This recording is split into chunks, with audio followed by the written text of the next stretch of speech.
गेल्या 24 तासापासून कोल्हापूर शहराबरोबरच ग्रामीण भागात पावसाचा जोर पाहायला मिळतोय। तर धरण पाणलोट क्षेत्रामध्ये अतिवृष्टी झाल्याची नोंद झाली आहे। परिणामी कोल्हापुरातील सर्वच नद्या या आता दुथडी भरून वाहताना पाहायला मिळत आहेत। सध्या आपण आहोत राजाराम बंधारा या ठिकाणी इथली दृश्य पाहतोय। या ठिकाणी राजाराम बंधारा तर गेल्या कित्येक दिवसापासून पाण्याखाली गेलेलाच आहे। मात्र दुसरीकडे पाहिलं तर राजाराम बंधाराची पाणी पातळी ही 22 फूट 5 इंचावरती पोहोचलेली आहे। गेल्या 24 तासात जवळपास 5 फुटांची वाढ पंचगंगा नदीपात्रात झाल्याचं आपल्याला पाहायला मिळतंय। खरं तर धरण पाणलोट क्षेत्रामध्ये मोठ्या प्रमाणावरती अतिवृष्टी सदृश पाऊस झाल्यामुळे राधानगरी धरणात जवळपास पाहिलं तर गेल्या 24 तासामध्ये 121 मिलीमीटर पावसाची नोंद झाली आहे। तर कासारी धरण पाणलोट क्षेत्रामध्ये 113 मिलीमीटर पावसाची नोंद झालेली आहे।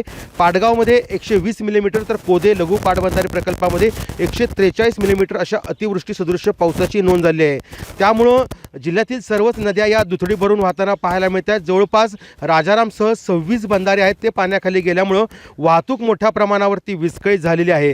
दुसरीकडे राधानगरी धरण आहे ते 85% भरलेलं आहे आणि राधानगरी धरणाचे साधारणतः 3100 क्युसेक पाण्याचा विसर्ग जो आहे तो भोगावती नदीपात्रात सुरू आहे। त्यामुळे एकूणच जर पाहिलं तर मोठ्या प्रमाणावरती पाण्याची आवक जी आहे ती नदीमध्ये होते आहे, शिवाय धरण पाणलोट क्षेत्रामध्ये देखील होते आहे। त्यामुळं गतवर्षीच्या तुलनेत अधिकचा पाणीसाठा असल्याने राधानगरी धरणातून विसर्ग जो आहे तो सुरू करण्यात आलेला आहे। आता काहीशी कोल्हापूर शहरात पावसाची जरी उघडीप असली तरी मात्र सकाळपासून पावसाचा जोर कायम असल्यामुळं सर्वच नद्यांच्या पाणी पातळीमध्ये कमालीची वाढ झाल्याचं पाहायला मिळतं आहे।